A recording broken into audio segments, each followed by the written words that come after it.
Hey guys, this is Solution Podfic, and today we're going to be reading There's No Better Love Than With You by Warrior Crazy. The summary is, Roy brings Jason home for the holidays. He's trying not to freak out about it. Alright, without further ado, let's hop right in. Roy was nervous. He wasn't quite sure why. Actually, that was a lie. He knew why he was nervous. It was his and Jason's first Christmas together, as a couple.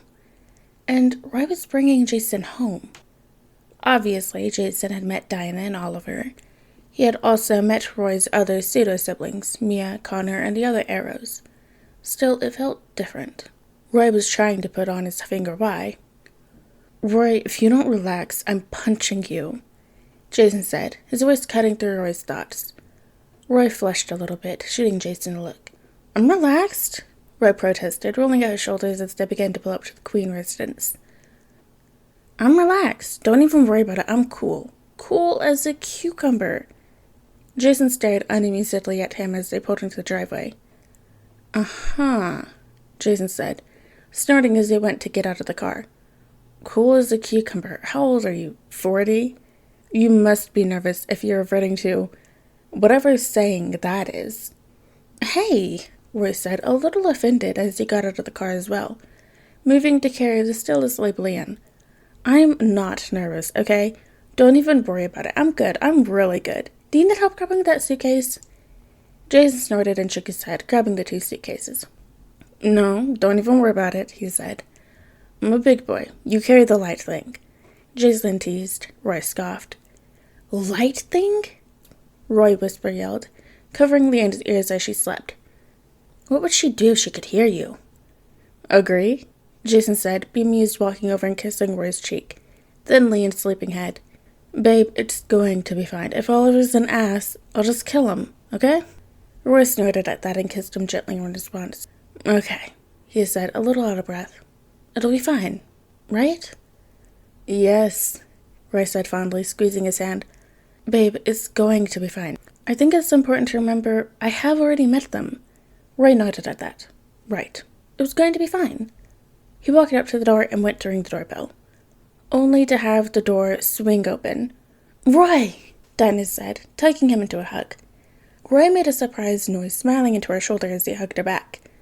"Dinah, hey," he said, grinning. "Were you looking out the window or something?" "Or something," she teased, leaning back. She kissed Leanne's sleeping head and wasted no time in tugging Jason into a hug, who let out a quiet, surprised oomph. "Hi, Dinah," Jason said, squeezing her tightly. "It's good to see you, too. I've missed you." "I missed you, too," she said. "I'm glad you're able to come over for Christmas, and more so that Bruce let you. I thought he'd want a monopoly on the holiday." "He only cares about Christmas and years where it coincides with Chanukah," Jason said, chuckling as he leaned back. "Otherwise, he doesn't care. None of us really celebrate. Dick has tried forcing it for Damien's sake, but it hasn't worked so far." "Still not a fan of presents?" Dinah teased, and Jason snorted, shaking his head. "I'm gonna take her upstairs," Roy said, still holding Leanne. "She's heavier now than I'm used to." Dinah gave him a thumbs up at that and ushered Jason inside, dragging him to the kitchen. Jason shot Roy a vaguely panicked look as he went up the stairs, and Roy snorted, giving him a thumbs up. He knew Jason was a little nervous, the liar. After depositing Leanne into her room, he quickly headed back downstairs, where he could already hear Oliver's booming voice matched by the chattering of Emiko and Mia. "Roy!" Mia shouted, and Roy barely processed her presence before she jumped into his arms for a hug. "Hey, Mia," he said, chuckling as he swung her around. "I missed you too. I'm glad to see you." He kissed her head too, as Mia grinned, squeezing him tighter. "Have they been good to Jason?" he murmured quietly to her, while still in the hug. Jason looked fine in the midst of the Queen Lance family, but looks could be deceiving. That was even more true with the Bats, who, even when they were in a good mood, had learned to mask their emotions. "Sure," Mia murmured back, stepping out of the hug with a shrug. Quickly, she signed, "It's Oliver. Jason met him before. He's fine." Roy simply sighed in response, giving a quick shake of his head. Sometimes his family was so annoying. "I'm back," he said aloud, and the three people he hadn't greeted yet turned around in unison, as did Jason. Jason looked fine, on the surface, But Roy could see the telltale signs of, wow, the queens are loud in his eyes. Roy didn't think that they were that loud, but Jason grew up in the Wayne household, where Dick was the only one who made even close to a normal amount of noise. "Roy," Oliver said, grinning as he leaned forward to hug him. Roy hugged him back, once again relieved that his and Roy's relationship had improved enough that he could have a somewhat normal father and son relationship. "Hi," he said happily into his shoulder. Oliver still wore the same cologne that he had when Roy was a kid. Something expensive and foreign that Roy couldn't pronounce at the time. It smelled like home, and he was happy to have it. "How was the drive?" Oliver asked, stepping back. Jason said it wasn't too bad, but he also said he napped through most of it. "He did," Roy said, hugging Emiko and Connor quickly, the former ruffling his hair affectionately, causing him to swat at his hand.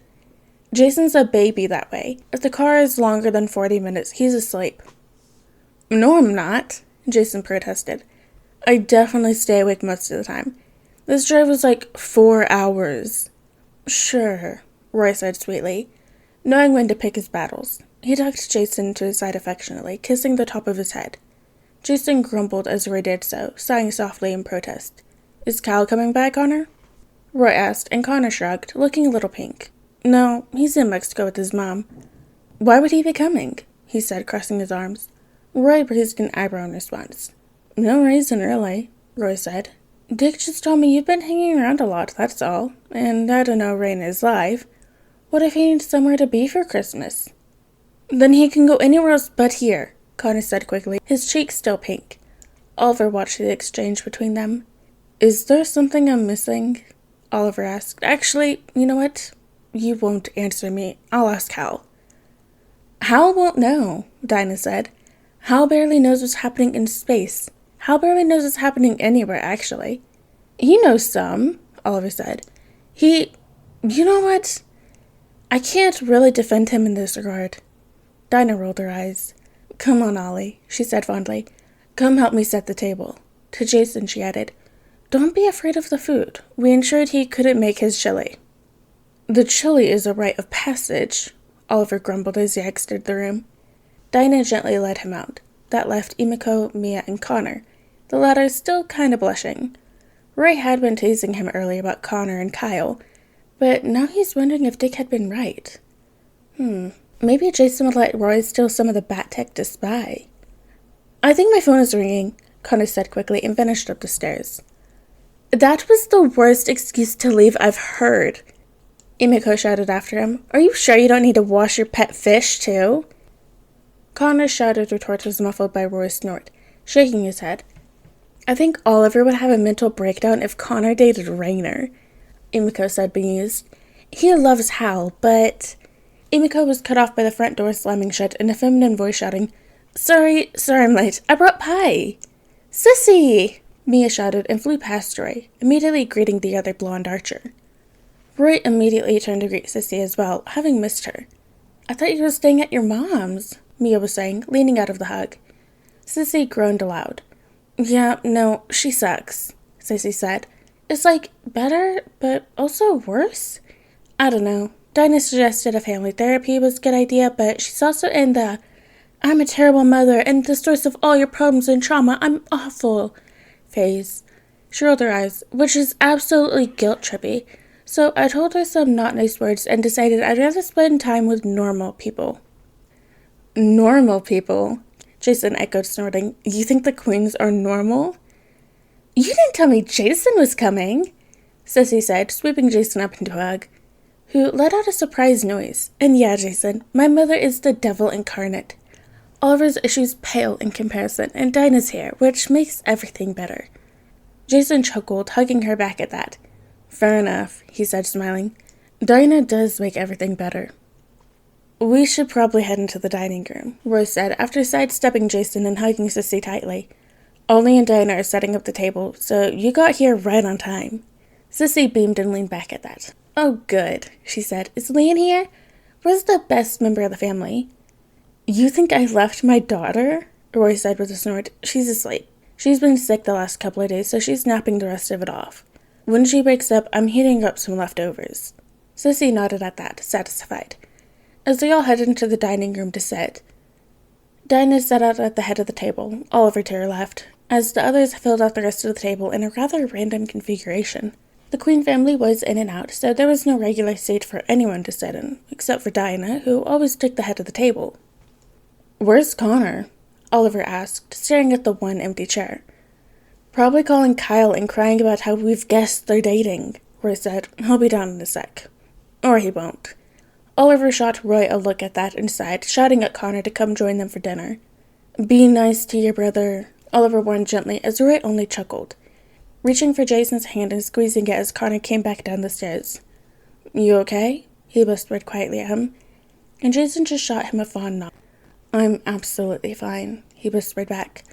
"Not only have I survived much worse, but I'm also not even having a bad time. I'm exactly where I want to be. With you." Roy blinked at his words, immediately blushing. His stupid redhead jeans. Jason smiled immediately at his reaction, kissing him quickly. "Love you," he said fondly, and Roy squeezed his hand tighter. "I love you more," he said, and turned back to the food, immediately digging in with everyone else. Conversation flowed easily at the table as Connor's relationship status went ignored. "You know," Dinah said after a lull in the conversation, "I'm really glad to have you here, Jason. Do you remember when we used to team up when you were little?" "Yeah," Jason said, grinning.